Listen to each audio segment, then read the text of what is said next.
আসুন রাতে ঘুমানোর আগে একবার তওবা পড়ে ঘুমাই, কারণ সকালে উঠতে পারবো কিনা গ্যারান্টি নাই।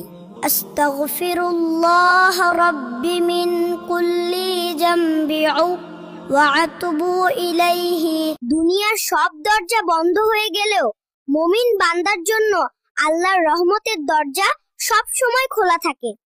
আসুন আমরা মানুষকে খুশি করার চেষ্টা বাদ দিয়ে আমার আল্লাহকে রাজি খুশি করানোর চেষ্টা করি।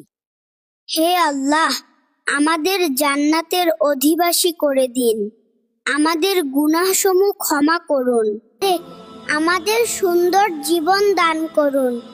আমাদের সন্তান ও রিজিকে বরকত দিন। হে আল্লাহ, আমাদেরকে ঈমানের সহিত মৃত্যু দিও। কবরের সওয়াল জবাবটা সহজ করে দিও।